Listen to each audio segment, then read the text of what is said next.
Okay, I just thought it would be easier to do a video on shuttles for weaving towels. And I grabbed some towels. Some of these are dirty out of my kitchen, so but I'll do a quick kind of overview of some different um, yarns to use.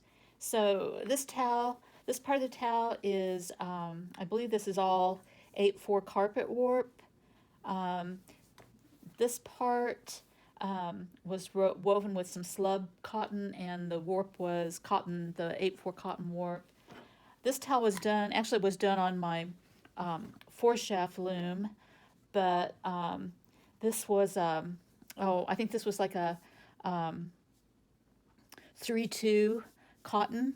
And, one of the things you can do is you can double your threads in your dent, or your picks to make different textures in there.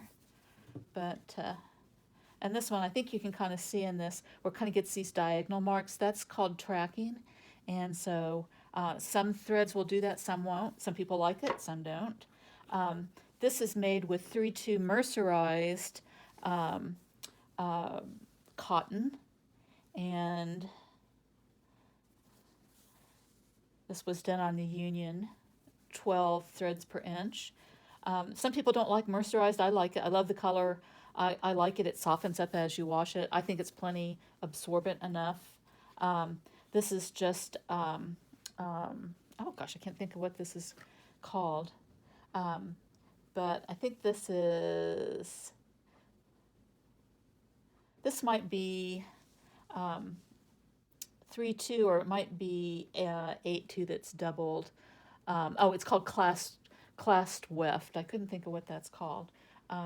So I don't really like having to double my threads, but that's just me. So for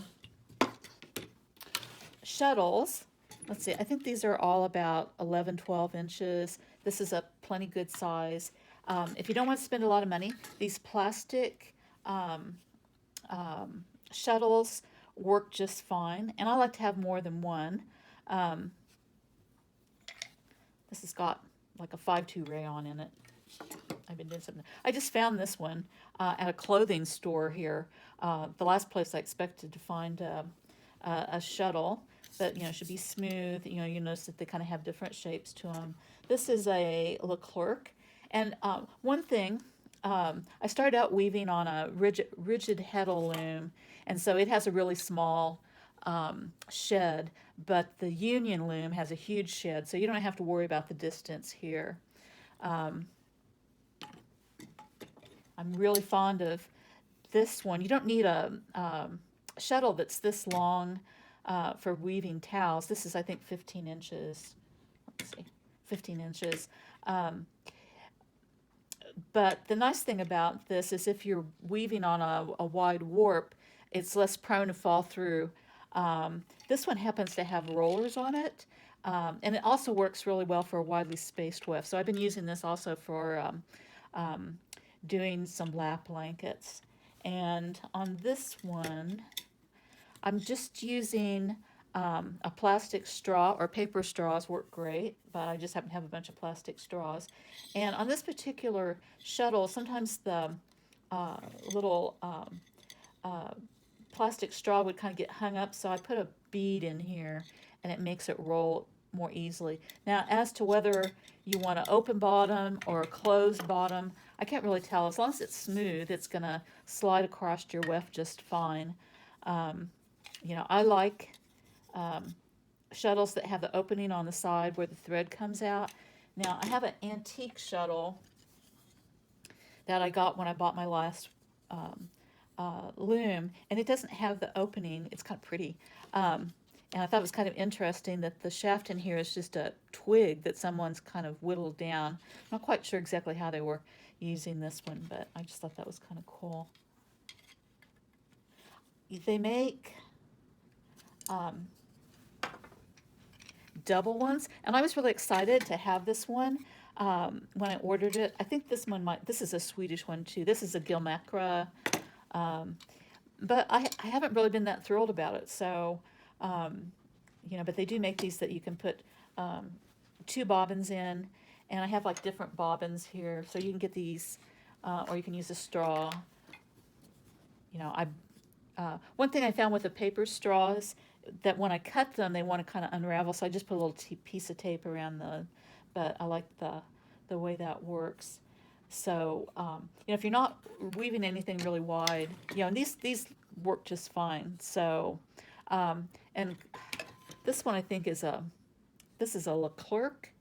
Um, this one's my favorite one, and I actually just ordered a second one of these for um, working with coarser threads. Um, but you know, if you're weaving with a fine thread, like I'm making scarves out of this. This is bamboo. Um, you don't want to be trying to wrap that around a stick shuttle, or you know, you need something that works a little better. Now, also wanted to mention, okay, so for towels, so this is your 8/4 rug warp, and this makes a just fine towel. This is 3/2. This is mercerized.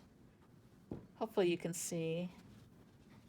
Let me find the end here. So it's a little softer, um, just a little bit wider, but it still works fine in a 12 dent. This is 5/2. So it's about the same as the 8/4, but I think the difference with the rug warp is it's really tightly twisted, and then some of the other threads are more loosely twisted. Something else I really like, it's a big spool here, so if I can find the end so I can show you here. This is slub cotton, and so it's thick and thin, so it adds some texture when you weave. And so I guess at its thinnest, it's probably more like a 5/2, and then at its thickest, it's more like the 8/4 or the 3/2. So sometimes it's more economical. Now, one thing if you're doing towels, that if you use the rug warp for your warp, then you know, you're still going to need 12 spools. Is it 12 or 24? However many spools that you need. You know, you can get a small spool for not very much, but you know, like it'd be really expensive to have to buy 12 spools or however many spools of like this mercerized cotton. Now, what you can do, and I have done, is you can take and wind off from your bigger spool to make smaller sections. This actually is 5/2 bamboo. I wouldn't use this for a towel, but I bought a big spool of this and then wound it off, and it's been hand dyed, and I'm making scarves out of this. So the last thing, so anyway, what you could do is take a big spool and wind it off. It's not nearly as nice as the tubes of the carpet. This is a lot easier to manage, but so that's something to think about when you're buying your yarn. So, you know, if you're just going to do towels for the first time and you've already got the rug warp, I'd say try that out and see how that works, and then you can invest in different yarns. And so the last thing I want to show you is how I wind my bobbins.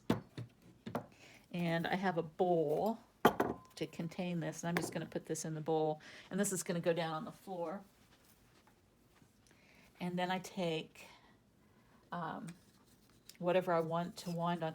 This is a chopstick that's wider at one end and thinner, and actually I broke it and then put it in the pencil sharpener, so, and now it's like a spike. I really need to sand that down. But these are big straws, so it actually can go all the way down here. You can put a little piece of tape on there if you need to too, but I just take and wrap that around there. And again, you can put a piece of tape if you needed to. And well, here we go.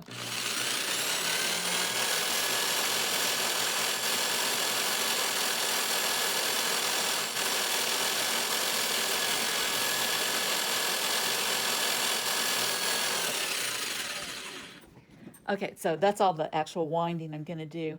But don't get too close. If you use a straw, Don't get too close to the end because it'll come off and then you end up wasting your thread. And I make like a little bump at either end and then kind of wind in between. The other thing is be careful. Don't get your finger caught in this because if the drill's going, you could really do some damage to yourself. So don't get your hair caught. Be careful as you do this. I'm trying to think if there's anything else I need to say about that. I think that's pretty much it. Of course, if you have the plastic bobbins, then that's kind of taken care of. And these are really nice. I just didn't want to spend the extra money on bobbins because I have a bunch of different colors of yarn that I'm using. So it's nice to have more than one shuttle, but it's easy to just pop pop this out and change colors. So that's not a big deal. Well, if I could, oh, this one's different. This one you have to push and pull. That one's not as easy to pop out. This one's easy to pop out. So it just pops out and you go through. So I think that's all I can say. Oh, I forgot to show you one other. Oh, no, I did show you that one. Oh, where do I get my stuff? I have ordered from just about every store online that you can. I think I found this one at the Woolery, but I go online and then I compare prices and go with the best one. Where I live, there are no weaving shops, so everything I do, I have to do online. So I've had good luck with everything that I've ordered. I've ordered stuff off of Etsy, from the Woolery, the Yarn Barn, Webs. I can't even think of all the different places that I've ordered stuff to get myself set up. And that's it.